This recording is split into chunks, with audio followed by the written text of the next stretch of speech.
Hello, good morning. Sorry, I'm running a few minutes late, but I appreciate all of you gathering. Many of you are here well before me. Thank you so much for gathering here for today's live cast.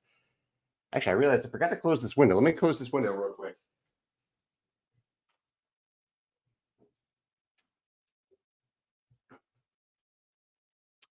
That's better. Having that light back there can be a little bright if you're watching me. Um, yeah, thank you all for gathering today. I'm Jamey. I'm from Stonemaier Games, and I'm here as usual to answer your questions, to discuss some random topics, and a lot of games I've been playing lately. That'll be the main topic of today's conversation, and a few other little things. Um, one kind of big thing that I wanted to mention that just went live today is that we decided to do just a fun little thing, an experiment, and do a March Madness style bracket of Rolling Realms promos. So Mark, who's very active in the Rolling Realms group and has created a number of fan realms, put together a bracket of 32 realms that Stonemaier Games has published. So promo realms for Rolling Realms that we've published. And if you go to the Rolling Realms Facebook group, you can see this bracket. And essentially, I think the way that it works is that you can fill out a bracket choosing between the different matchups, March Madness style. You'll choose your favorite of two realms, and you can choose based on how you like that realm or how you like the game that inspired that realm, as is the case in Rolling Realms. And I think the way it'll work, so you'll select the whole bracket that way. I've done that too, just to see how it works. I think the way it'll work after that is it counts all those selections also as votes. And so if I voted for the role player realm, if I selected the role player realm, that also counts as a vote. And so eventually, not only are you making predictions, but you're also essentially making votes. The two are one and the same, I think. We haven't done this before. Anyway, if you like this style of bracket, it takes like 2 minutes to fill out, especially if you're just clicking based on realms that you like or games that you like. Check it out. It's in the Rolling Realms group. We're doing that today. I also have a Rolling Realms live play today at 3 o'clock Central Time. So in about 5 hours from now, I'll be doing a live play. Today I'm doing, what am I doing? Millennium Blades, Scythe, and Scoventir are the three realms I'm running today. Anyway, that's Rolling Realms news. That's the stuff that's happening right now. What have you all been playing? I see a few questions asking about that. I had the pleasure of going to a place called the Gamers Ranch in the middle of Missouri this past weekend for a nice long weekend and had a wonderful time with a big group of friends, essentially just playing games for the whole weekend. This place this is the third time I've been here, and it's essentially a vacation property built around all sorts of gaming. Lots of tabletop games, lots of card games like Magic. There's a ton of Magic Commander decks, a ton of board games, like thousands of board games. There's also pinball machines. There's all sorts of video game consoles. Those weren't really used actually at this time. There's also a legitimately well-designed 18-hole disc golf course around the property.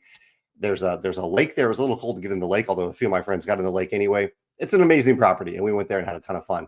And today I'm going to talk about some of the games that I played there, because I played 15 games that were new to me, and then another 10 games on top of that. So a total of around 25 gaming sessions over the course of the weekend. Let's see. Ian says, any chance new promo realms will be revealed during the live plays, or are we waiting for April's newsletter? Ian, I actually haven't said when I'm going to reveal new promo realms. So that isn't part of today's announcement. Today we have the March Madness bracket, and we have the Rolling Realms live play today. Let's see. I guess, Ian, in a way, you're maybe asking, how long should I hold off before making another Stonemaier Games purchase? And I think, I guess the answer is you hold off until I announce the realms. So whenever that is, I will always announce them a few weeks in advance of when they'll be on the web store. So I think that's the best I can do. I generally don't announce things until I announce them. So Garrett says the Gamers Ranch is seriously a bucket list item. Hopefully him and Allie have the opportunity to go some year. It's incredible. It's an amazing property.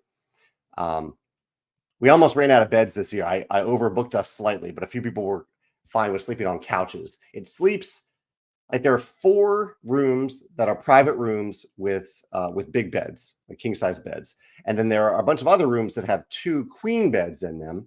So either individuals or couples could sleep on those 2 beds. So it's a little bit flexible if you have couples. You can put more people in there. But we had We only had 3 couples this year and a lot of singles, so we had to spread out a little bit. But we had a wonderful time. Some of the games that I play. So yesterday, I'm spreading out the videos that I'm going to record about these games, but I recorded 6 of the videos yesterday. And the games that I recorded, what were those? I recorded videos for Lem, which is a push your luck game about cats in space. Moon, which is a drafting game. Splendor Duel, which is a 2-player version of Splendor. Dune Imperium Uprising. Bacon. Dune Imperium Uprising. Yeah, I've been really excited to play that. I don't mean to just skip past that. I'm really excited to play it. I love the new version of Dune. Bacon, which is a shedding game, a card shedding game, and Great Western Trail New Zealand. Those are the videos that I recorded yesterday. And while I wouldn't necessarily say that those are my favorite games that I played over the course of the weekend, I did gravitate towards the games that had, for my first set of videos, that had mechanisms that really excited me. So all 6 of those games, I really enjoyed all or part of them in some way. And then I'll come back to the other games that I have to record. I see some questions here. Justin says, any games you have on the shelf that you don't anticipate playing for a long time, but you keep just because you like owning it? That's a good question, Justin. Yeah, it kind of ties to a question I asked recently about what is your favorite game that you haven't played in a long time? So game that you think of as a favorite game, but you haven't actually played for a long time. So it's a video I'm actually working on. What is the name of it? I'm looking at my shelf over here. So I have my shelf of games. Okay, so one that I haven't played in a long time that I do really enjoy is Glenmore 2. And when I film the video, I think I'm going to dig into a little bit of why I'm going to try to figure out why this is a game that I know I love, and yet I rarely actually pull it off the shelf and get it to the table. And part of the reason is I often just play new games. That's part of it. But I do love to revisit games that I already know. I love those times where I don't have to learn a new game. I can just play a game that I love. So I need to dig into why I love Glenmore 2, but I don't actually play it all that often. So yeah, that's an example here. Let's see. Kind of a nice comment here from Cactus Jactor says, would like to thank you for taking the time to answer and give advice in the YouTube comments. It's hugely appreciated. My pleasure. Yeah. I take any of my advice with a grain of salt, but I'm always happy to offer my perspective in case it's useful to you. So I appreciate you saying that. Garrett says, did Uprising surprise you? I was really impressed with both how familiar and how different it felt in all the right ways. I think I preferred it over the original. It did surprise me for both the reason that you mentioned, that it felt very familiar, but there are lots of like very small adjustments to actions. I think they really dug into which actions are players actually using and which actions are players not using all that often, which is difficult to do, especially when you're very close to a game. I thought they did a great job of that. It also surprised me. Like there are some new elements that I did not engage with at all. And that's maybe just my strategy for this particular game. I chose some things to engage with, other things to not. So I did not engage with the contracts. I did not engage with the sandworms. I think I got defeated by some sandworms, but I did not use them at all. I like that they were in there. I think they added to the theme. I think they're interesting mechanisms. But it felt almost more sandboxy, where you can choose a few things that you want to do and a few things that you want to ignore. I focused more on the spies, which I really liked. And what was the other thing that I talked about in my video? The spies were the main standout feature to me. Also, the new asymmetric abilities. I thought those were fun to play around with. I had one of the new characters from Dune 2. He was my character. What was the other thing? There was some other element of the game that I thought was really clever, but I'm forgetting it now. But the spies were the main standout. The thing was in the original Dune, there were there was one action that you could only use if you had at least 2 Fremen influence, but only one action like that. And so they added 3 other actions like that, one on a card, 2 others on the board, one corresponding for each of the different factions. I thought that was really clever. I think that was a neat mechanism, and I'm glad they made it apply to each of the different factions. So yeah, it was a nice surprise. Valerie says that, so I also had a gaming day on Saturday. Valerie says she was able to teach 2 games of Wormsman. Thank you so much for teaching, Valerie. I really appreciate that. She said the 5-player game included her 10-year-old daughter, and everyone at the table enjoyed it. Also played Apiary, Boop, Werewords, and Diced Veggies. Sounds like a nice combination of games there. I'm seeing your answers. I won't post all the answers of what you're playing, but wanted to highlight that because Valerie was so kind to teach Wormspan. Cactus Tractor says, are you a horizontal or vertical game store? I spent a few hours changing my shelves to horizontal last night, and I'm now totally sold and love how it works. I am a vertical game store purely because I think it's easier to take the games off the shelf. Whereas if you stack them vertically, unless you have a special shelf designed for that, if you want to get to the bottom game, you have to remove the top games. And I even found it's interesting to me how like the littlest things can make a game more difficult to get off the shelf. So I was at this Gamers Ranch over the weekend. They had their games, at least on the new shelf, stored horizontally. And there were games that didn't get pulled off the shelf simply, I think, because they were on the bottom of the stack. They were stored vertically. There were 3 other games on top of them. Even though it's a super easy thing to do, it just, it's one more barrier in the way between you and that game when there's a bunch of other games that aren't stacked under games like that. There were also games I noticed where you could not tell the name of the game from the side of the box. Not all the sides of the box had the name of the game on it. And so that also was a challenge. Like how do you know what game it is? Are you going to take the time to turn it and rotate it to find out which one? Or you just leave it and look at the other games that have the names on the sides of the box? I'll try to post a photo on Instagram of what this shelf looked like. We used a fun system this year that I thought of. I'll take credit for this because I thought it was pretty clever and it worked out well, where I brought a few pads of sticky notes to this Gamers Ranch. So this is a vacation property with a ton of board games and around 20 different people. 20, I think at times there were like 24 people there. And so when I got there, I walked around and looked at all the games that I was really excited to play. And I wrote down my name on a sticky sheet, a little sticky note, and I put it on that game. And I left the sticky notes out and the pads of paper out and pens and whatnot. And anyone who saw a sticky note that was already on a game for a game that they wanted to play, they could just add their name to the game. And that way, later on in the weekend, sometime in the weekend, when someone is ready to learn or play that game, they know who else is interested in playing that game with them. And it works really well. I don't know. I would almost do this maybe at an all-day game day too, where just, it's just a signal to everyone that, hey, I'm interested in this game. And it really stands out on the shelf. When you have these sticky notes, it really stands out to show which games are games that people are excited to play at that game day or game weekend. Jeff says, any games that you got rid of and they went out and rebought it because you missed it? Yeah, this is a good question for everyone. Have you ever gotten rid of a game, whether you gave it to someone, you sold it, you didn't play it for a while, and then you missed it so much that you went out and bought it? I don't know if I have any games like that. Yeah, I can't think of any because most of the types of games that I've given away where that well, okay, I know. Well, yeah, I don't want to mention any specifically because I definitely don't want anyone to send me these games. I have enough games, but many of the games that fit into this category are games that maybe I bring to a family reunion and I see someone really enjoying a game. So they're usually lighter, shorter games, and I see someone really enjoying that game, and I just give it to them at the family reunion or the event, whatever it is. If I see someone really having fun with a game, I'm happy to give it to them.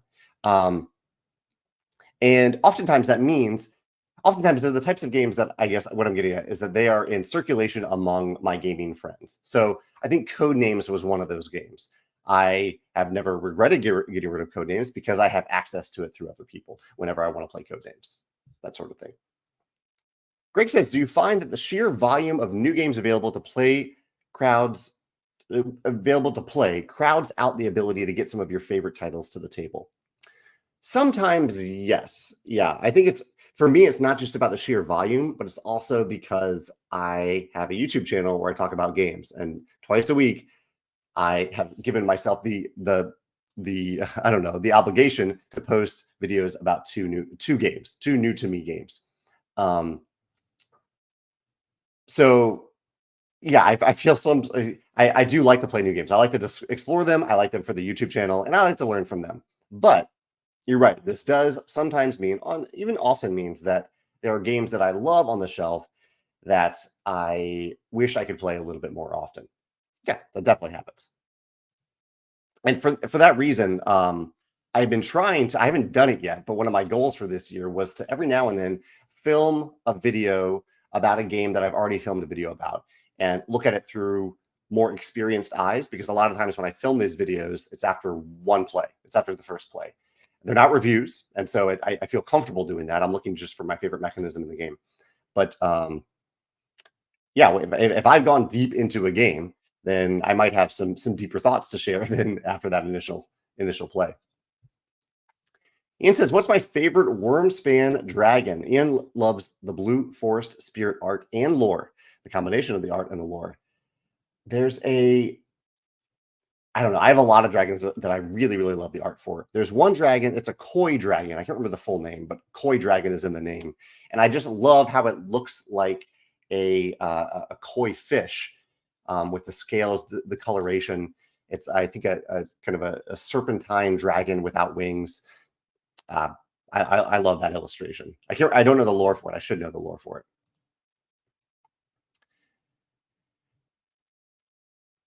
it. Let's see. Joshua says, I'm just focusing on questions right now, but I appreciate the comments too, and I am reading them. Joshua says, how many players did you have for your Clank Legacy playthrough? We had all 4. We had a full player count of 4. I think it may have been fun with 2, but it was fun to play it with the full 4. Joshua says, I've had it on my shelf unplayed and might convince his fiance to play 2-player rather than wait for an available 4. I have heard, I definitely have 2 friends who are a couple who played it just themselves and they had a blast with it. So I think you are going, I think there's a good chance you'll have a good experience playing it with just 2 players if you play it that way. Yeah. That is honestly how I play most campaign games now. It's just me and Megan playing those campaign games. I'll answer Aaron's question, then I'll briefly mention the other games that I played at the Gamers Ranch this past weekend. Aaron says, do you think about games being stored vertically when you design inserts? Sometimes I do. When I remember to do that, I do. With, I mean, ideally, when we design an insert, the lid is good enough that the components don't slide around. And I think the wake-up call for me for this was the Red Rising Collector's Edition, when the lid was not tight enough on each compartment that if you turn it vertically, the components go everywhere, particularly the metal cubes. So that was a wake-up call that I needed to pay attention to that, and I try to pay attention to that ever since. Yeah. So real quick, the games that I already mentioned that I played this weekend that I've done videos for, I haven't posted the videos yet, but those games are Great Western Trail New Zealand, Bacon, Dune Imperial Uprising, Moon, Splendor Duel, and Mlem. The other new to me games that I played this past weekend were Surfasaurus Max, a really neat it's competitive game, a semi-cooperative poker game. You're forming a poker hand together. Real-time game called Fit to Print, Strike, which is, I think, a classic dexterity dice rolling game. Sorry Sliders. So one late night at the Gamers Ranch, we wanted some really light dexterity games. So we played Strike and Sorry Sliders and had fun with both of them. I played most of a game of My Father's Work. We had to struggle through it a little bit because we were learning on the fly, not the game's fault. We played Three Ring Circus, played Robot Quest Arena, Pueblo. And I should say what these are about. My Father's Work is a game about it's a worker placement game about creating Frankenstein-style monsters. Three Ring Circus is about running a circus. It's a Euro game about running a circus. Robot Quest Arena is a deck building game with tactical combat against other players. Pueblo is a game about block placement and perspective alignment. And then Seas of Strife, which is a trick-taking game with a neat little twist to it. Those are the new to me games I played this past weekend. The other games that I played that weren't new to me were Star Wars Unlimited. I missed out on a draft, but I did teach someone how to play and had fun playing with them. We played a couple rounds of disc golf at the Gamers Ranch. Played the best game of Blob Party I've ever played. I love Blob Party already, but we played a giant version. So Blob Party is a cooperative social game where you were trying to write down the same thing as everyone else. And as you start to do that, as I write down the same thing as Megan writes down, we form a blob and we just present one answer to the group from then on until everyone blobs together. We played it without the Play-Doh that comes with the game because we had like 16 people. We just kind of stood up around the room and blobbed together in little groups as we played. And it was incredible. It was really, really cool. And I think we had to use some components from Just One to make that happen too. We played a Scout. Played a good game of Scout. Played a great game of QE. Yeah, I was very mischievous in this game of QE. I taught and played Let's Go to Japan for a second time. Really enjoying that game so far. Played Lacuna, a nice little spatial 2-player game. I taught and played Earth. Had a great time building a beautiful island in Earth. Played Twinkle Starship, a really clever trick-taking game where you can change the numbers because they look like digital clock numbers. There's these little things you can put on the numbers to change them.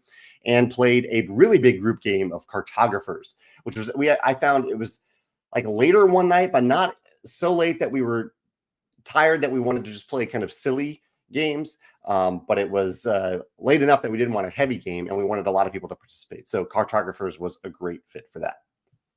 Anyway, those are all the games that I played at Gamers Ranch this past weekend. Let me know if you've played any of those games. Curtis says, for a well-selling game like Viticulture, is there a reason you have not printed a rubber playmat for it? Yeah, the reason for Viticulture specifically is that I don't think it needs a rubber playmat. In fact, I think it would be a worse experience with a rubber playmat. Rubber playmats, I think, are great when you are picking up cards from the playing surface. And in Viticulture, you aren't doing that. You aren't picking up cards that are individual cards that are laying flat on the board. You're never doing that. And on your tableau, you're picking up, I guess you kind of do have field cards on there, but they're designed to extend a little bit off the mat, so you're never picking them up without a finger hold on them. So yeah, that's the reason for that. Let's see. Jordan has a nice comment. I'm a great game designer. Thank you, Jordan, for saying that. Have you ever thought of leaving the day-to-day Stonemaier game stuff to someone else if that person pops up and going full designer mode? No, I haven't. I mean, game design is a very small part of my job, maybe 5 to 10% of my job. Most of my job is project management, marketing, and game development, whether they're my games or games designed by somebody else. Game development in comparison to game design. Game development is taking a game that already exists and making it as fun and balanced and as intuitive as possible. And I have imposter syndrome for all of these things. I don't know if I'm a good game designer. I don't know if I'm a good developer or a good project manager, or good marketer, any of that stuff. But I enjoy the variety. I enjoy the variety. And I think if I was only doing one of those things, I'd get burned out really fast. So I really, really enjoy the variety of those different things. Yeah. Nathan says, after watching your top games video, I've been wondering if we will see more weeknight games from Stonemaier, games that are easier to table with less time commitments. Weeknight games, that's interesting. Well, that's a good question, Nathan. Our focus are event games, so games that are the main focus of a game night. Doesn't necessarily mean they're a long game, though. We have a couple games that play in around 45 minutes. I would consider that a weeknight game. Might be a little bit of a stretch, but it could be a little bit of a weeknight game. I would say our playing times are going down a little bit from 2-hour games, trying to make these, although Wormspan jumps right back up to 2 hours. But our next game will be definitely shorter than that. So it's a good question, Nathan. I can't see us publishing games that go much under 45 minutes. Between Two Cities can do that. Definitely can do that. Smitten can be played in 5 minutes. So there might be a few of them sprinkled in there, but it won't be our main focus.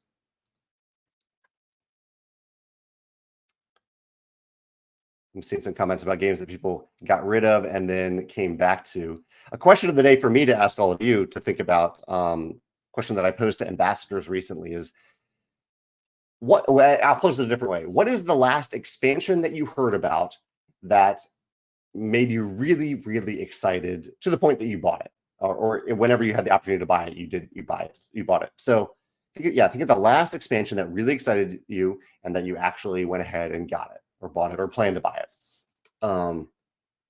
It's something I've been thinking about recently with expansions in general, where I personally, as a gamer, I have found myself getting less excited about expansions, and it doesn't entirely make sense to me. I don't know why. I'm processing it because I am more inclined, I think, to enhance a game that I already know that I love. I've already broken down that door. I already know that I love Earth. Earth as an example. I love Earth. I already know that I love it. I don't need to be convinced that I love it. I already know how to play it. It's very easy for me to teach and play and get it to the table. And yet, and like part of me is definitely excited about the Earth expansion, but also, and it's nothing about the expansion itself, but also I'm so satisfied with what I'm already getting from Earth that as a game that I already know that I love, that I feel less inclined to get an expansion for it. So I don't know. I'm processing that right now. Why I think I'm less excited about expansions, even though I think logically I should be more excited about expansions, particularly for games that I already know that I love. I'm curious what you think about that. What are you currently thinking about expansions, and what was the last expansion you bought that you were really, really excited about? And I say this as someone who is releasing an expansion in the very near future. We have the Expeditions expansion coming out in just a few months. So we're not going back on that. We're definitely releasing the expansion. Also, from a publishing perspective, it's a lot easier to design an expansion than to design a whole new game from scratch. So, yeah. Let's see. So Garrett has another. I thought there was one other one, but Garrett definitely says that he really enjoyed the Clank Legacy experience at 2. So for I can't remember who was asking about playing that. Maybe Joshua. There's a endorsement right there. Here's Mark chiming in about the March Madness event. If you missed it at the very beginning of the video, we have a March Madness style 32 realm bracket for Rolling Realms. That's in the Rolling Realms Facebook group right now. You can go check it out there. It's also linked on our website as well. So this is a bracket where you can vote on your pick between 2 different realms based on that realm or based on the game that realm is based on. And I think the way the bracket will work is that your predictions also count as votes. So you'll be able to see which realms were the top picks throughout the tournament and to see if your bracket was like the correct bracket or the best bracket of the mix. And if that's how it ends up working out, if there is like a winner, I will give them a $25 gift card to our web store. I don't exactly know if that's how it'll work, but I think that's how it'll work. And thank you, Mark, so much for setting that up. Ian reminded me, what is my chocolate of the day? And I have it right here in front of me. I just dug into this pack of Samoas. It's empty right now, but I actually do have around 10 of these left. Girl Scout cookies. So the Samoas from Girl Scouts, one of my favorites. Only bought a few boxes this year of Girl Scout cookies, but currently I'm enjoying these Samoas as my chocolate of the day today. What is your indulgence or chocolate of the day today, Ian? Let me know in the comments. And anyone can answer that question, of course. I love hearing your chocolates of the day. Julio said, what's your pet peeve while playing games? Like people bending cards, eating messy, or phones? I would say two things here are, definitely. If other than taking a photo of the game, I really don't want people to be on their phones while playing the game. It definitely impacts my experience when people do it. I like being in that magic circle of a game, and if someone is on their phone, it's telling me that they're not engaging with the game in the same level that I am, or at least that I'm trying to. At least I'm trying, even if I'm not enjoying the game, I'm trying to engage with it. So that is definitely a pet peeve. And also, people who don't plan ahead for their turns. I understand that people play games at different paces and people have different levels of analysis process when they're making decisions. But in most games, you can plan ahead for your turn. You can have an ideal thing that you're hoping to do on your turn, and you can have a backup thing if that thing is no longer available. And I get the games are social too. So I like if people are interacting and having a great time, I understand if they're not thinking about their turn. But when players are given the opportunity to do that and they don't plan ahead for their turn, that's definitely a little pet peeve for me. I play relatively fast. Like if you look at my times on Board Game Arena, they're fast. They're maybe not the fastest, but I don't take a lot of time to take my turns because I'm thinking about my next turn, and I'm also thinking about the experience of everyone at the table, and I don't want to diminish that experience by taking forever on my turn. Like anyone, though, I make the mistake of not even realizing it's my turn sometimes. Always embarrassed when that happens, but it certainly happens to any of us when we play games. And I also have taken very long turns sometimes where I realize something won't work the way I thought it would. So definitely happens to me too. Chad says, is there a player in your game group that tends to always win? If so, do you tend to try harder to win when you play against them rather than experimenting with the game mechanisms? That's a good question. There are certainly some people in my Thursday night gaming group that are really, really good at heavy Euro games, medium-weighted heavy Euro games. I wouldn't even just say one person, but there are a few people that are just really good at those games. So when I play against them, I almost go into it knowing that I'm probably not going to win, and so I almost give myself more permission to experiment and do some weird stuff in those games than to try to push for the victory. I'm always trying to do well in games, but for me, having a good time at the table is trying something new, whether it's within a game I already know or a new game, and trying to facilitate fun around the table. And sometimes I also like to be a little sneaky. So yeah, it depends on the game when that happens. Oh, Susanna, I totally forgot to write this down, Susanna. Maybe I missed the photo. I did play one of the other games I played this weekend. I'm going to write it down. Was Bag of Chips. So this was a game that I played in the past. I had played thanks to Susanna. and I did get to play it this past weekend too. I had a great time with it. I really, really love Bag of Chips. Thank you, Susanna, for reminding me. Susanna says her day of gaming at the Gamers Ranch was the best day of gaming I've had maybe ever. Oh, Susanna, I'm so happy to hear that, especially since Susanna drove quite a long ways both ways that day to make it work. I'm so glad you were able to come out and play games, Susanna. I saw that you got to play Leaf, so I'm still excited to play Leaf with you sometime. Yeah, that makes me happy to hear. Hilda says, any movies you're excited for this month? We were invited to an early release media screening of Ghostbusters Frozen Empire and really enjoyed it. Oh, that's fun. Yeah, I am excited about that one. I'm glad that maybe I'm even a little bit more excited now that you say that you enjoyed it. I am also excited about the Kung Fu Panda movie, which I think came out last weekend, maybe the weekend before. I don't know if I'll see it in the theaters, but maybe. I enjoyed Kung Fu Panda. I think Megan really enjoys Kung Fu Panda. Ghostbusters, what else is coming out this month? There's not a lot of time left in the month. I saw Dune earlier in the month. I think probably just Kung Fu Panda and Ghostbusters right now. Yeah. Jeff says feelings about battle royale type games. He usually doesn't like player elimination, but some give dead players something to do. So I actually played a game like this past weekend that I thought did it really well. I played a Robot Quest Arena.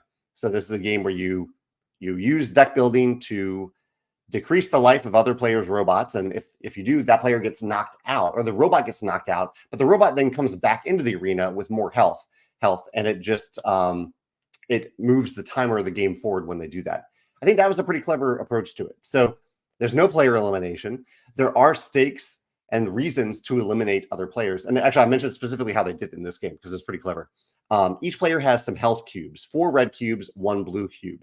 The red cubes are each worth 1 point. The blue cube is worth 2 points.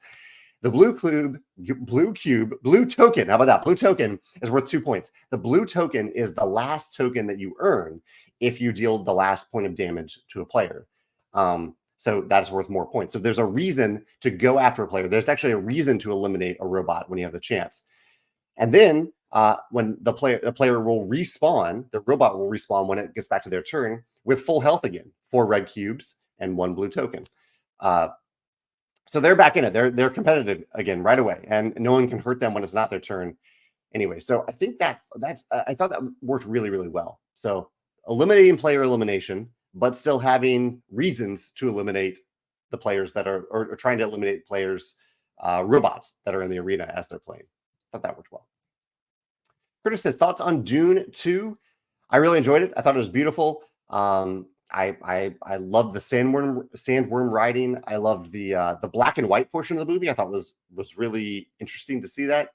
And I thought it was actually had some interesting humor to it. I found myself laughing a little bit more than I expected in Dune 2. Really enjoyed it, especially on the big screen. Miles, my friend Miles, was also at Gamers Ranch. He said he had a great time. Our huge blob party will definitely be a lasting memory.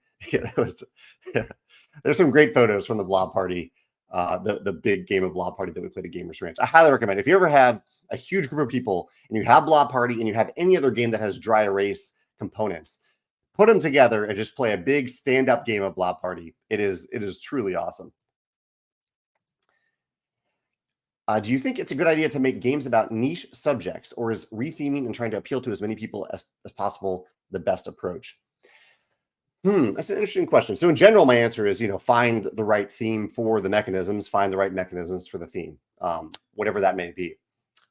I think niche themes are great, especially if they invite people into the theme and if they provide some form of escapism. So I think those two things go together pretty well. Escapism / imagination, triggering people's imagination or engaging people's imagination. I want more games about themes that aren't done a million times. And if a game is done with a theme that's been done a million times, I want it to have pretty unique mechanisms that stand out from the pack for that game. But yeah, a niche theme is I think a great way. I like with Wingspan, not that birds are a niche theme, but it really hadn't been. There weren't medium weight Euro games. I don't think there was a medium weight Euro game with a bird or maybe even a nature theme like that, other than farming games. There probably were. I'm sure you can think of examples, but Wingspan was, I think, at the forefront of that. I think that is what made it stand out a little bit, that it was a bit of a niche theme. It was different. along with some wonderful mechanisms. But I think the theme that Elizabeth Hargrave chose was a major part of what made Wingspan successful. So yeah, I would jump into niche themes as long as they are inviting to other players and they can engage players' imaginations. I think that's a great approach. And one reason I'm saying it that way is that I remember at one point at a playtest night, a prototype night, a long time ago, someone brought a game to the table about it was about what their job was. I can't even remember at this point what it was, but it wasn't. It was an important job. I think it was like working at like a sewage treatment plant, that sort of thing. So definitely a niche theme. Not something I think about all that often. I should probably think about the sewers more often, but I don't. And it wasn't what I wanted to escape to at the gaming table. And this player, they were essentially, I think they were really excited about their job, and they were creating a simulation of it in game form, which I think is great. That's a great experiment to try if you're designing a game. I don't necessarily think that is the most inviting theme to people, though. Especially if you're trying to create a simulation of something about your job. I generally don't think people want to do a job unless it's a job very different than what they do, and that might be intriguing to them. And I don't know. I'm talking out of my, I'm not making a lot of sense here, but yeah, I think the how engaging and inviting and exciting the theme is matters even as a niche theme.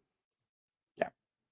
Okay, I posed the question about a few minutes ago about the last expansion you bought that really excited you. Also, feel free to mention why. Like, why did you buy that expansion? Let me know about that in the comments too. Get Into Games says, just getting back to normal life after an awesome weekend at AirCon and loads of great games played. Are there any games that you really wish was a Stonemaier title? That's a fun question. I have done 2 videos, not necessarily about games that I wish were Stonemaier titles, but I think they would fit into the Stonemaier catalog. I think I have one. I definitely have one from a few years ago. I'm trying to think of another video like that. I can't remember if I know that I filmed it. I can't remember if I've posted it yet. Let's see if I have it coming out soon. Okay, yeah, I do have another video coming out soon. So currently I have it scheduled for about a month from now, on April 21st. I have a video called Top 10 Non-Stonemaier Games That We May Have Published. So that games that kind of fit our guidelines that I also really enjoy that we may have published. We didn't, but we may have if given the chance to do so. So you'll see that video. I don't want to answer that question in advance, but it's a great question, and I do have that topic coming out in about a month.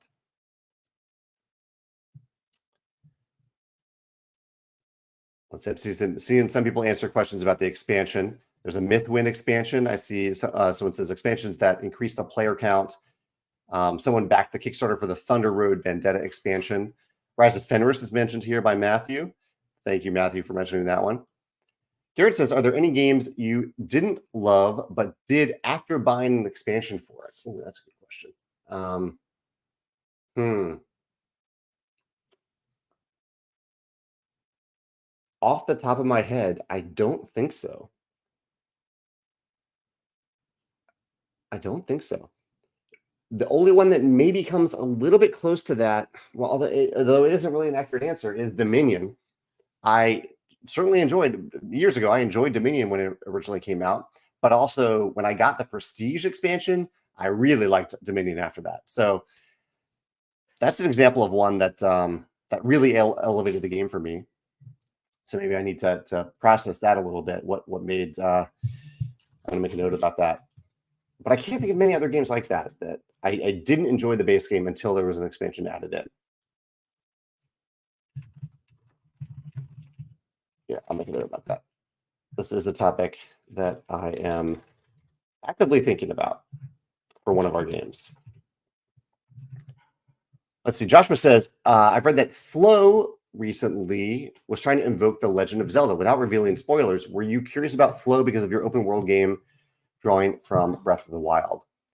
I was more curious about Flow because of the designer and because of the artist. I didn't end up backing it. I'll gladly play it someday. It isn't. Yeah, I didn't end up backing it. So no, I wouldn't say there was a curiosity there tied to the open world game. The open world game that I'm working on it does something specific that is different than I think most games think of when they think of open world exploration. Yeah, I'll talk about that a little bit more in the future. It'll make sense, I think, when I talk about it. I've heard this one a few times about the Outer Rim unfinished business expansion. I've heard a lot of people say that they really enjoy that expansion for Outer Rim. I've only played Outer Rim once. I don't think I played with the expansion. I enjoyed it as it was, but I have heard this from other people too. Benjamin mentions Root. So for an asymmetric game, adding more asymmetry, more different factions to play is, I can see that being very compelling for people.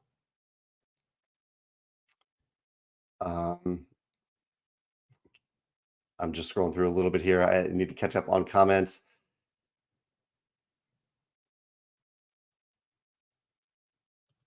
Chris has an answer about the expansion, Cascadia's expansion, because she was excited to have the additional end of game goal card. So more stuff, which is often what I want from an expansion. I just want more stuff that I can shuffle in and play with. She says, I used to buy every expansion for every game I like because I'm a collector, but now I'm more selective. I found I wasn't playing the expansions as often, and I didn't like when the expansions couldn't be stored inside the base game box. I think that's becoming increasingly important.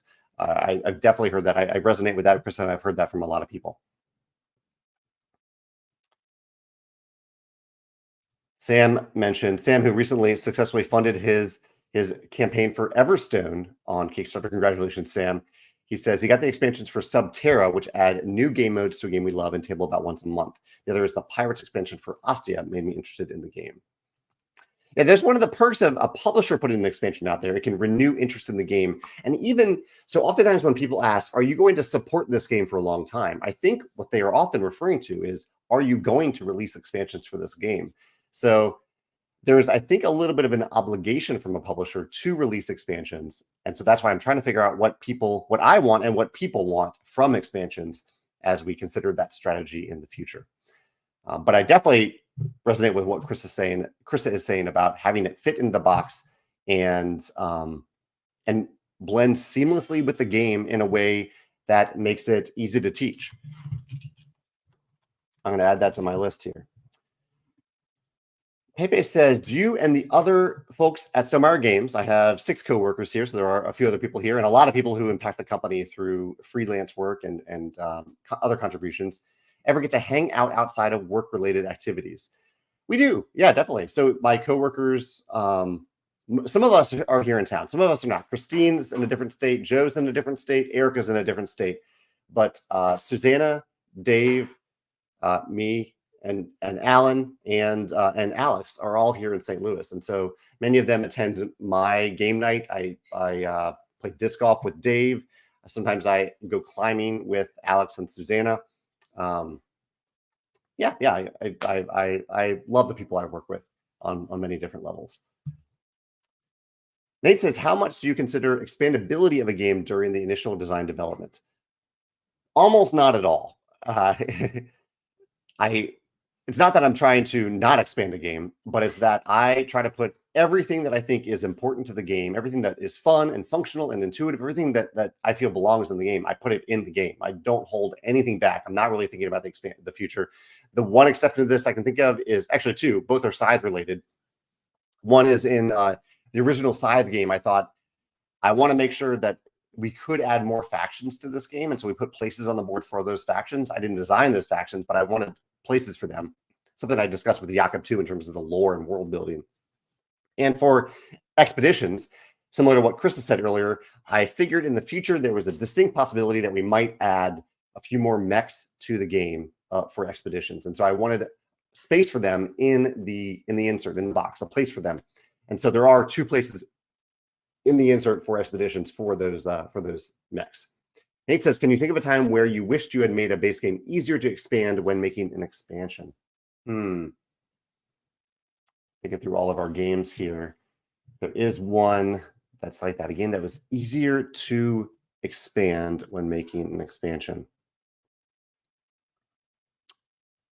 Not off. It's a good question. It's a great question. I can't think of one off the top of my head where I was like, oh, I wish I hadn't done this in the core game design or development.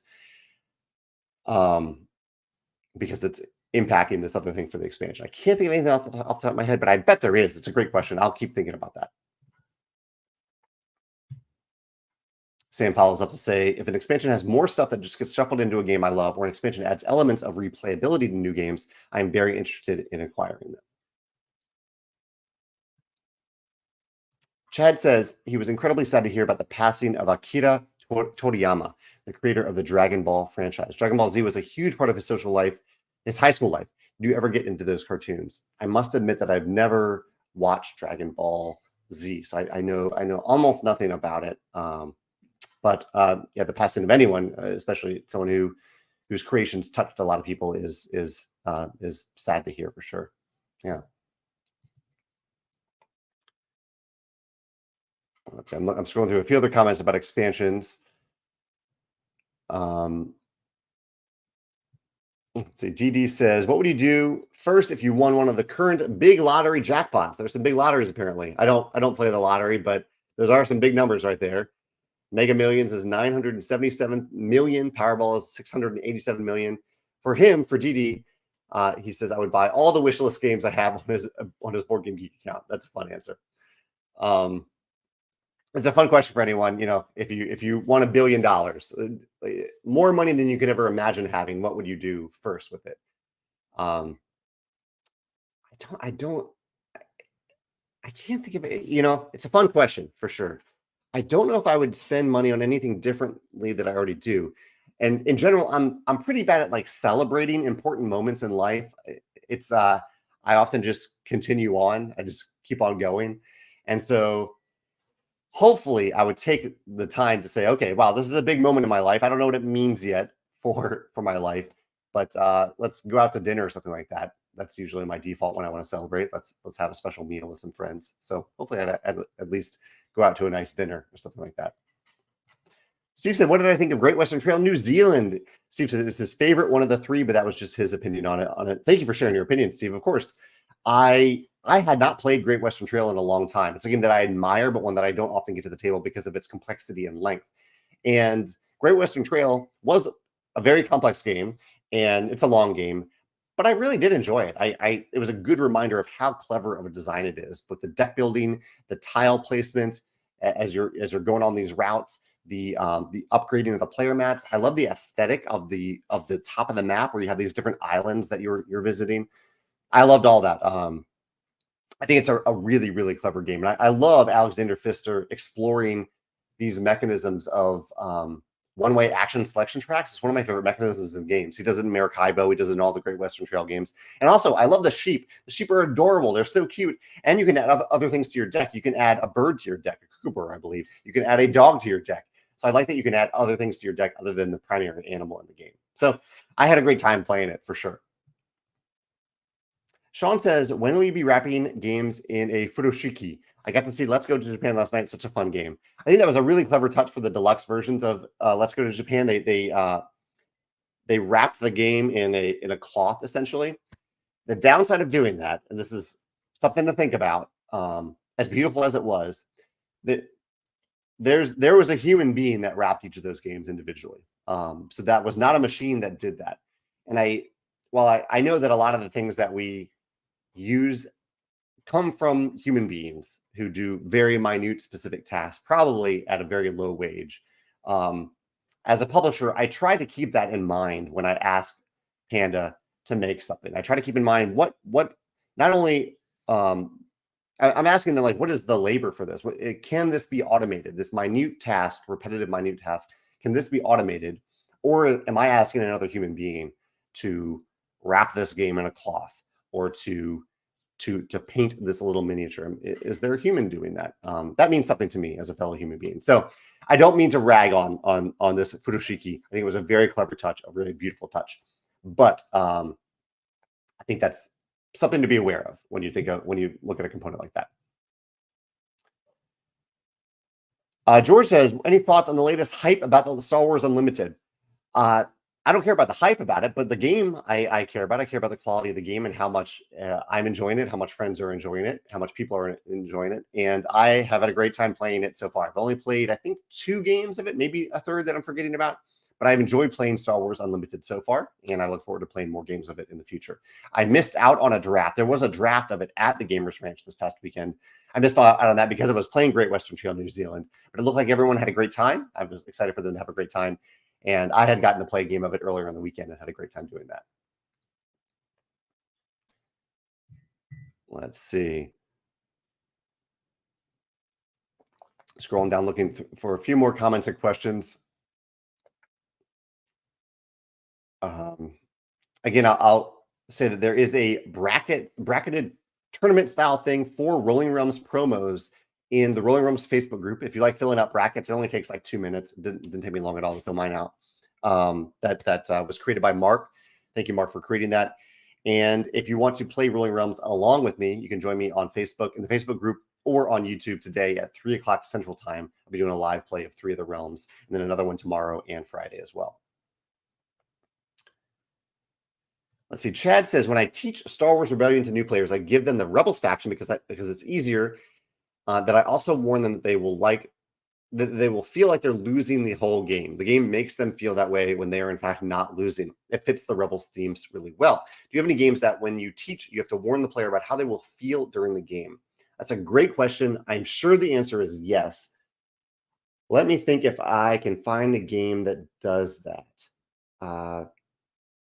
Like where you need to give players a heads up about that. One thing, I can't think of a specific game for this, but one general thing I often mention to players, and one of the things I love about specific types of games is where I can say, let's just take a few turns. Let's start playing. I'm going to teach as I play. Let's just take a few turns.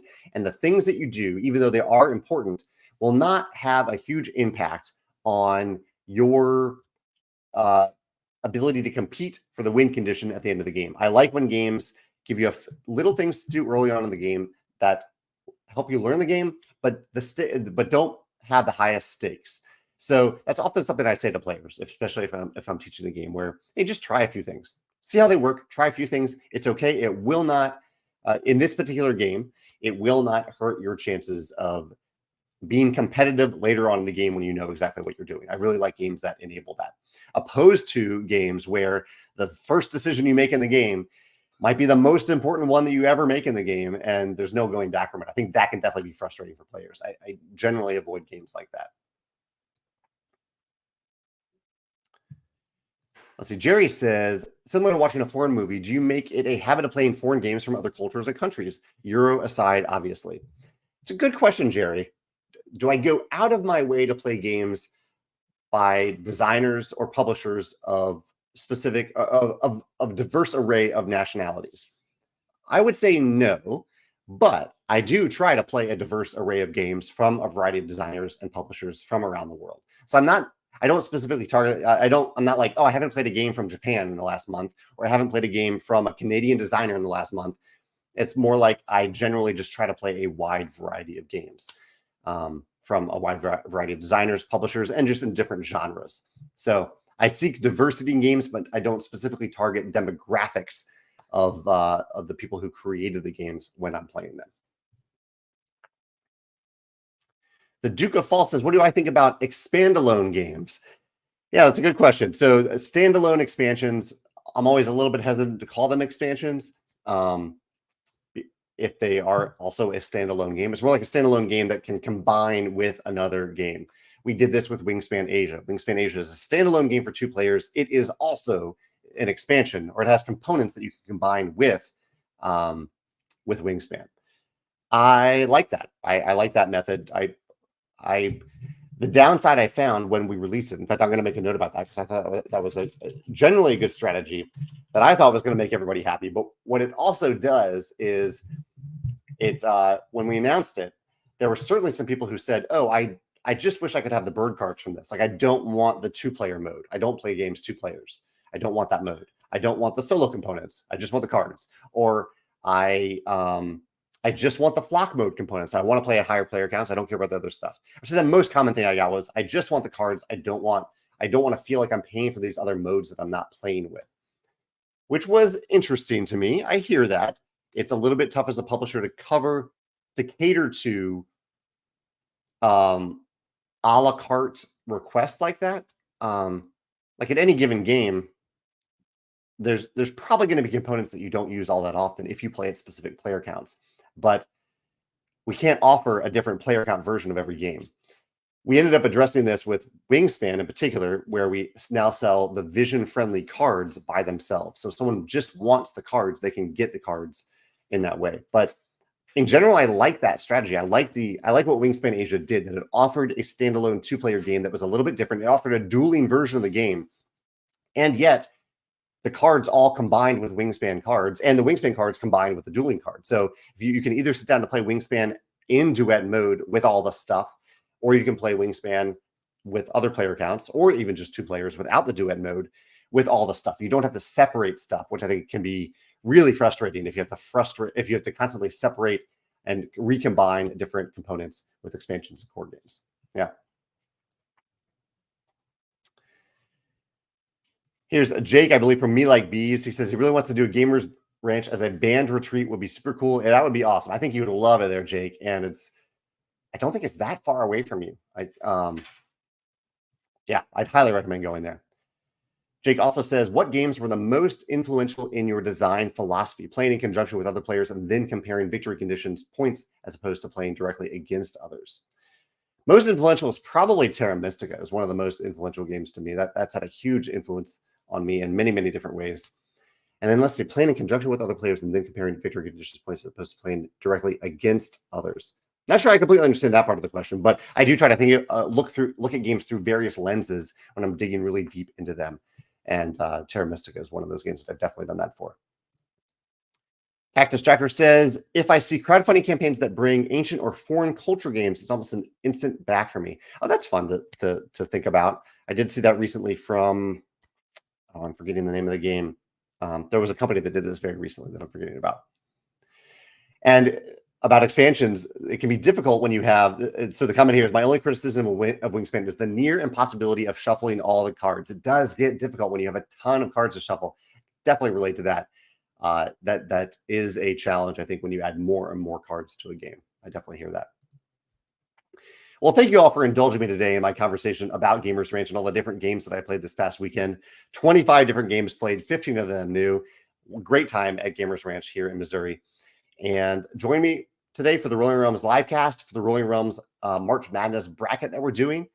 And thank you for your comments about and answers about expansions. That's always interesting for me to hear your perspectives about that. Jerry says, I might be thinking Ludos. That might be it, but I think it was a different.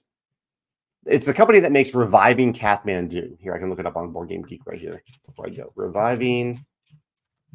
Here we go. The company is called Lemery Games. Lemery Games is the company I was thinking of.